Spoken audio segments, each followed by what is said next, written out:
Hello and welcome to this breakout session, forming part of the 12th Annual Analysys Mason Telecoms Summit. My name is David McElroy and I work as part of Analysys Mason's online events team. Now you may have watched some other sessions leading up to this one.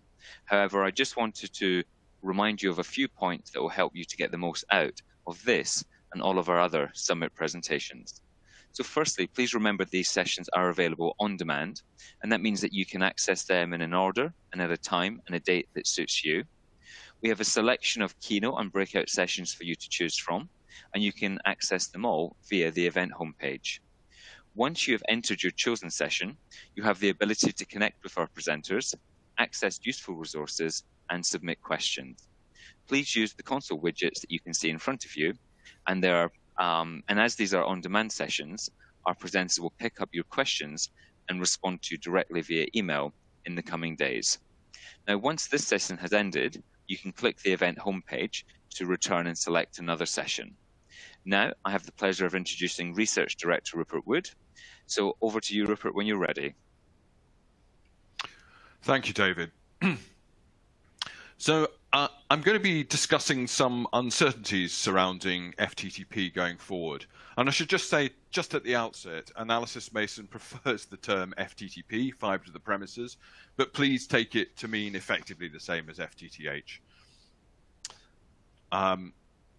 So I think we now know where we are heading. The upgrade of copper to fiber in the local loop has been the single largest investment in telecoms since the rollout of telephony itself.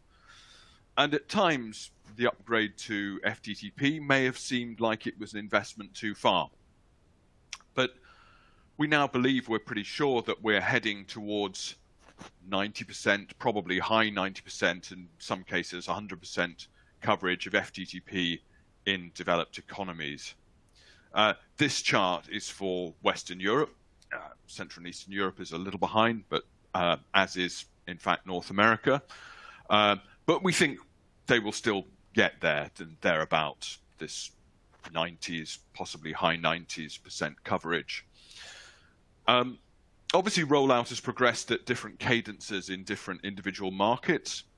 And it's about 50-50 alternative operators and incumbents, alternative operators on the one hand, and incumbents and carve-outs on the other hand.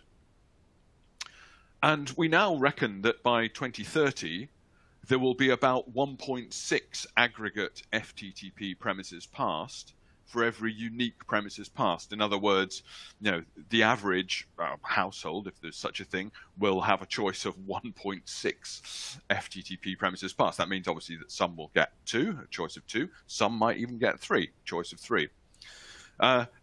Just to say these figures come from a preview of our annual FTTX coverage forecasts. So, moving on. That latest ratio, our forecast ratio of 1.6 overbuild to one unique premises passed, is boosted and has been boosted over the last year in our forecast by some cable operators in Europe and elsewhere indeed, starting to self-overbuild FTTP over their HFC plant. And in most cases, shifting to XGS-PON rather than using RFOG and keeping their DOCSIS or CCAP equipment. While several European cable codes have committed to this, and that's the red line in these diagrams, some have not. And in the USA, the 2 very large cable codes appear to have committed to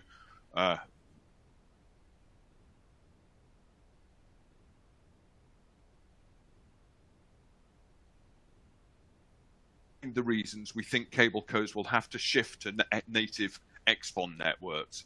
If they don't, they may be able just about to keep up on downlink speed, probably not on uplink speed, but they will not be able to compete on price.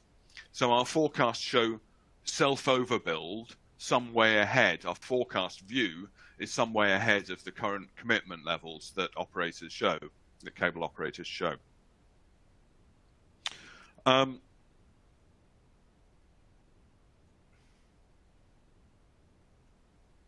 some difficulty moving my slides forward.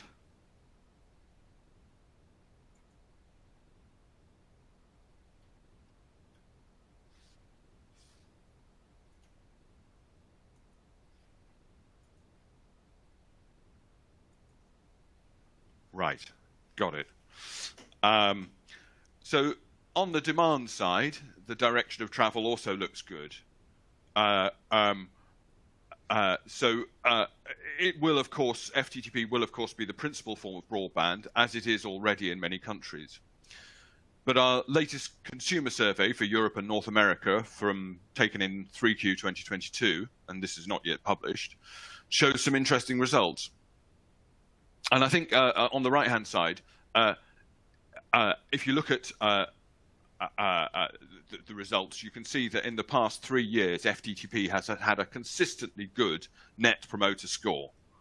The other main technologies, though, did much better this year than last year. Maybe as the need for reliability has diminished, perhaps a little post-pandemic, people seem a little happier with their broadband than they were last year. And this year, interestingly, cable was the worst performer, and fractionally, FWA was actually the best. And in fact, DSL did pretty well too. And it's interesting to see FWA doing better and better, despite the fact it generally delivers a substantially slower service than fiber or indeed cable. But remember that these figures measure consumer perception against expectation. So maybe cable perception against expectation is poor, and that's interesting this year, because the expectation is that cable should be good. That said, our view is the outlook for FTTP looks pretty good. The take-up rates are improving all the time. Penetration is improving. And so you might ask, well, really, what are the uncertainties going forward? Well, I'd say there are basically two kinds of uncertainties. I mean, there are lots of uncertainties, in fact, but, let's break them down into two kinds. How to get that high coverage, high penetration in an economically efficient manner. To do that as economically efficiently as possible. That's one set of problems. And second one is, well, how to maximize the use of the infrastructure that has cost operators an arm and a leg to build once it is built. I'll be looking briefly at two aspects of each of these areas of uncertainty and referencing this year's and future research. So let's start off with one. How quickly will or can historical operators get rid of costly and inefficient legacy networks? So the cost and energy or green benefits of FTTP networks are compelling. And this is a subject of a report that we did recently. There are many ways of comparing efficiency, and I shan't pretend that any of these are the correct ones, but when loaded to the same extent, XGS-PON, which is becoming the standard technology of choice for new FTTP builds, is actually 2 orders of magnitude more efficient than 5G. That's in terms of how much it costs euros per gigabyte of data traffic. It's about our calculation, give or take, it's about 125 times more efficient. And that's a total cost of ownership view, not a capex only view. The savings that can be made on repair and maintenance, I'm looking at the graph on the top right here. Those are the largest part of active OPEX for a telco, and they're by operators' own views, somewhere between 50 and 70% per line, and that's a huge saving that can be made. And energy is becoming more and more important because of rising energy costs and because of the potential connection with greenhouse gas emissions and sustainability. And substantial energy reduction can be made from a switch from non-fiber broadband technologies. Look at FTTC, DOCSIS, or even 5G FWA, by switching from those technologies to fiber. And that gives an idea of the kilowatt hours per line per year per line. Now, those numbers aren't actually very high, but nevertheless they can provide a saving to operators. And I'll just go into that in a little bit more detail on the next slide. These savings won't happen unless legacy networks are removed. And there's a moment currently there's a danger that operators' energy consumption. Remember, frankly, almost all operators are fixed mobile converged operators. There's a danger that operators' energy consumption, particularly on 5G mobile, will rise anyway. And it's a certainty, given current conflicts, global conflicts, that operator energy bills will rise in the short term. And as I said on the previous slide, FTTP has the potential to reduce broadband energy consumption. And it could actually reduce fixed access networks energy consumption to well under 10% of the total, possibly even as little as 5% of the total for the whole integrated telecoms industry. And remember that is for the access network that typically carries 90% of the traffic. And it's really worth remembering that there's almost no such thing as a mobile operator any longer. Almost every operator is actually integrated fixed mobile. So looking at 5G in isolation, looking at mobile networks in terms of energy efficiency in isolation, really doesn't make much sense. But as I said, this reduction will only happen if two things happen. One, as I said before, decommissioning legacy networks. So that's on the fixed side, PSTN, copper-based broadband, HFC, but it also an active focus on substituting away from mobile or 5G where this can be done. For energy purposes and actually for cost purposes as well. And this was the subject of a recent report my colleague Caroline Gabriel and I recently wrote, driving down energy usage across telecoms networks, 5G RAN and beyond. And it's really a whole different subject of a different presentation. So I don't want to get too distracted, but it's one of the conclusions of the report that despite spiraling energy costs, no industry stakeholder, operator, equipment vendor, spectrum license grantor is well incentivized to make that efficiency gain.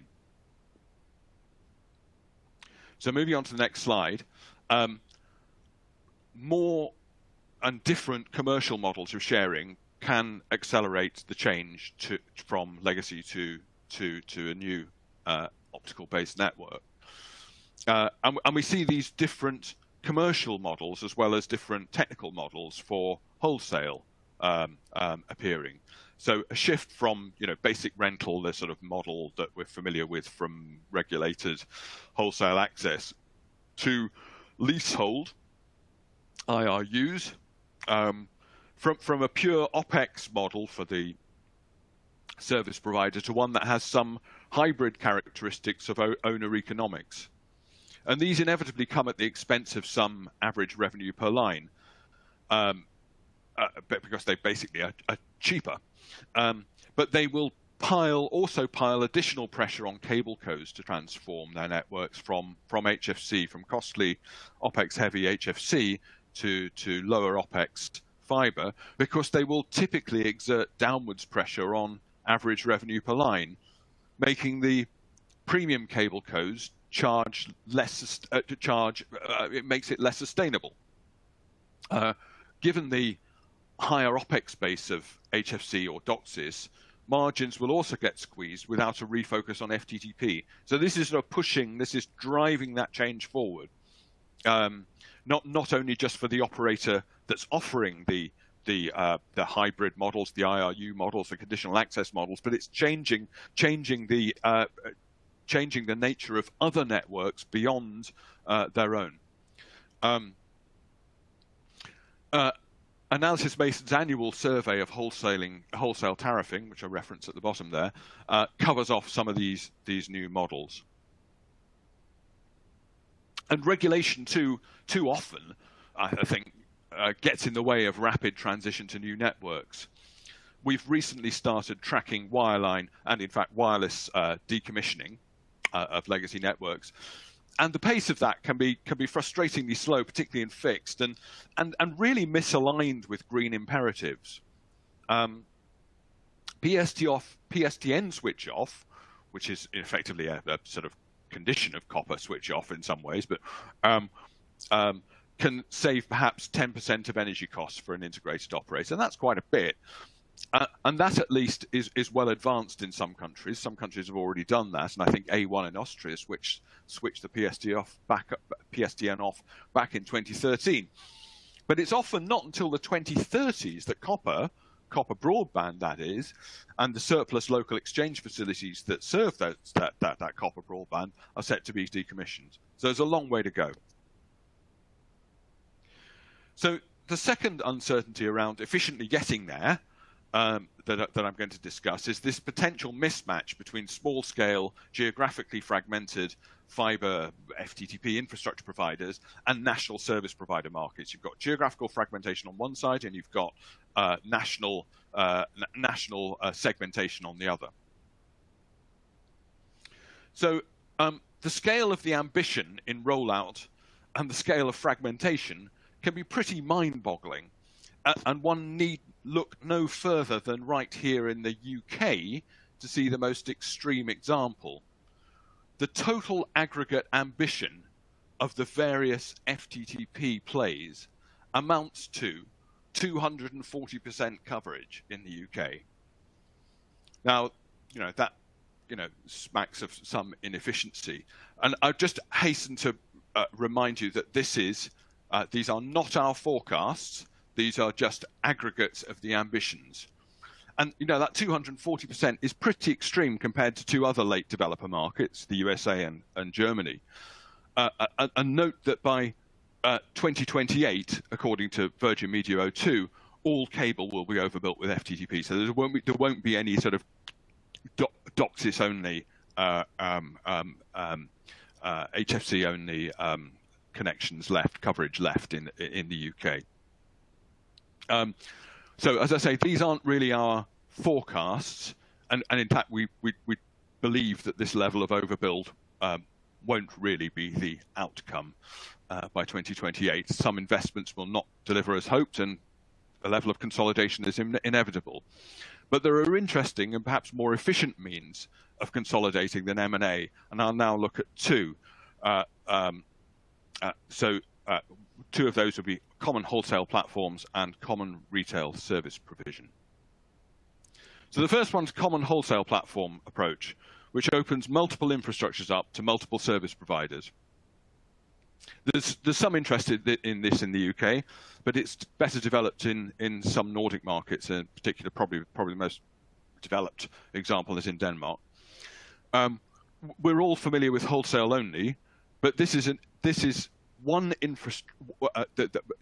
wholesale only is one infrastructure, multiple service provider model. The common wholesale platform sits neutrally, or at least at arm's length from its owner, between infrastructure and between multiple infrastructure providers and multiple retail service providers, and it opens them up on the same basis, on the same terms. In some cases, the common wholesale platform is involved in the active production of service. In some, more of a coordination role, coordination of a common wholesale tariffing model. And in some cases, it's more of a sales and provision matter. Obviously, there are efficiency gains here, but I think in reality, the outcome still tends to be a proliferation of minuscule retail brands competing, because they've got nothing else to compete on, largely on price. And therefore, it's potentially of most use to the larger retail brands that sit on that platform as a means to increase their FTTP coverage. So I think you end up with a market that sort of actually probably doesn't change as much as you'd hope it would. So an alternative model is this franchise retail service provider model, which I think is potentially a better solution for smaller altnets. And it's something of a surprise to me, at least, that it hasn't been more widely adopted, because where it has been, Norway in particular, it's proven very successful. And the franchise, Altibox, in that case, is a common B2C retail service sold, as it were, as a service to fibre infrastructure providers, which are typically, in the Norwegian case, utility owned, which then sell it on to consumers. And the tie-in lasts usually for 10 years. So it's like a corner shop having a franchise with a co-op or something like that. So after 10 years, the tender comes up again, and it means the FTTP network, it means for that time, for that 10-year period, the FTTP network is not open access. The end user doesn't have a choice of retail service providers, it just has one. Which it would in the vertically integrated model, so let's not forget that. But it provides scale for the retail service provision, and Altibox itself has developed from being effectively the retail front end of a small regional utility fibre network to being the third fixed mobile operator in Norway. It says just about first in national fixed broadband, and that, it has to be said, with subnational coverage, and third in mobile. Now, there's a regulatory risk in this level of success at local level, because Altibox is getting take-up rates of 70, even reaching 80% in local areas. And with franchises coming up every 10 years, the service provider isn't exactly beaten down on price. So there's a long-term risk that a level of complacency sets in, and a risk that the franchise will not be renewed. So it does come with risks, but this provides a kind of scale at a retail service provision and a recognizable brand, and a scale that enables them, perhaps to buy content if that's important. So a third area of uncertainty is when to upgrade to next generation technology, and is it really a matter of demand? We're already seeing 10 gigabit symmetrical XGS-PON is already common. And we're just seeing some of the following generation of access technologies cropping up. 25 GS-PON is already available, and it's actually commercially available now, but it's not part of a standard, and the ITU standard. 50 GPON, which is perhaps maybe 3 or 4 years out. Now, you could link upgrades in technology to end user requirements and to growth in data traffic, but frankly, you'd be kidding yourselves.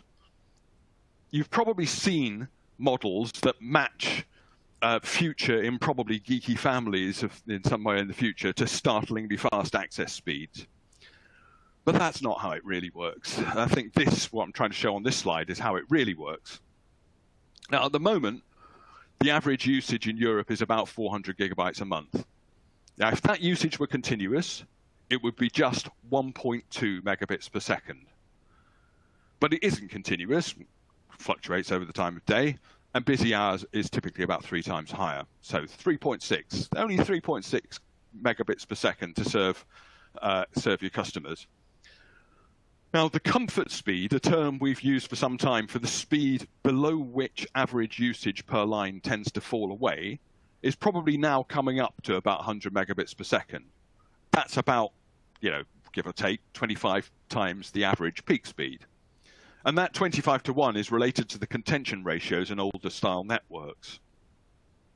Now, so then you've gone from 1.2 megabits per second to 100 megabits a second. Now,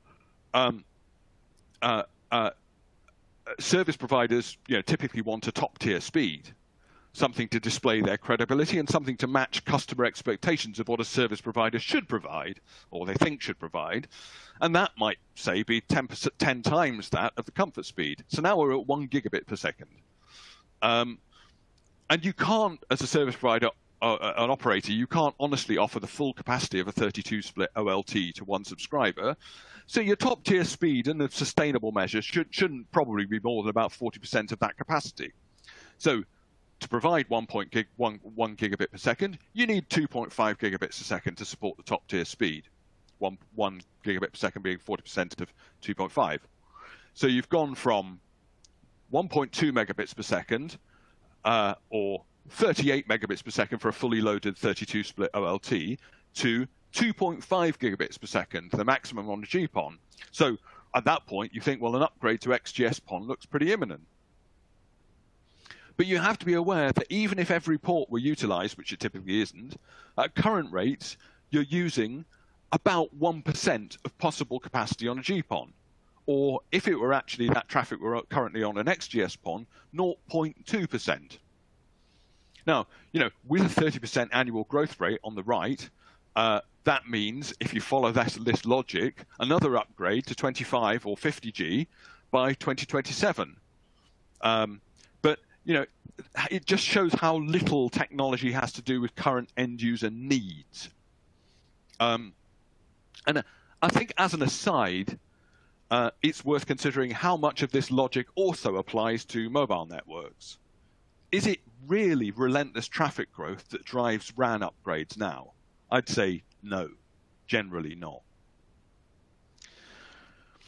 So another way, perhaps a simpler way than going through that exercise, is that looking at this is that it doesn't cost much more for a fiber infrastructure provider to roll out the best network, and therefore they will probably do it. The rest is just marketing. It's not about consumer demand, but rather about consumer expectation of what a service provider can deliver. It's not very worthy, but it kind of matters commercially. Having said that, there are some other pluses to upgrades. New access speeds, one of these is simply that new access speeds can enable providers to introduce some steeper price tiering. And we've seen operators trying to do that. And you can deliver multiple discrete services to different market segments using GPON and XGS-PON wavelengths. You could do that. You could say GPON for residential, XGS-PON for business or something. Although I think, in reality, the temptation to sell multi-gig to consumers will be too great. And in fact, 20 gigabits per second is already being pitched at the residential market in a network in Tennessee. There's the one fiber argument that multiple use cases, B2B and mobile transport, can be served with a single infrastructure and a single set of technologies. Okay, fine, but you'd need an awful lot of small cells and demanding enterprises for this to make much difference to your business case. And frankly, who knows whether metaverses will affect a sea change in consumer or indeed business data consumption or bandwidth needs. What I think I can say with a reasonable level of certainty is that the fundamental transport mechanism for any big metaverse application in the B2C market will be fiber and Wi-Fi, and it will not be 5G, especially for VR. 5G will simply lack the capacity or the propagation to do sedentary and solipsistic indoor high bandwidth applications. So what about adjacent services beyond consumer and business connectivity? Well, look, there's an awful lot to say, even if B2C will still be the principal revenue stream. And this is something that we'll be looking at more closely in coming years. In other words, we don't expect the FTTP business to fundamentally switch away from being basically a B2C or B2 SME sort of type business. But there are adjacent opportunities. Now, my colleague Michelle McKenzie has already spoken about the size of the private wireless network market at this event.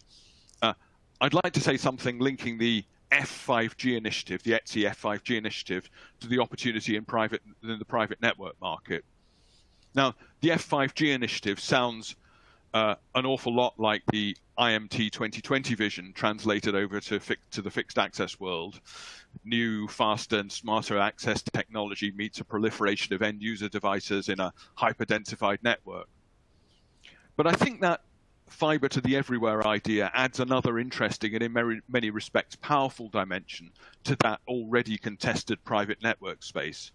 Traditional LANs that are there, obviously, coupled with new, faster and more deterministic Wi-Fi, going out to Wi-Fi 6E, 7, using that sort of abundant unlicensed spectrum that they have, and mobile operators don't have, up against private and sliced 4G and 5G. Now, the passive optical LAN takes the familiar and inexpensive FTTP type technology and applies it to the private enterprise, campus or industrial space, taking ONTs beyond the front door to the house or the front door to the office, into rooms, into offices, onto the factory floors, for example. And it eliminates a huge level of the maintenance of traditional LANs. It frees up space, shifts switching and intelligence to the cloud, reduces energy bills, and so forth. So there's a lot to be said for it.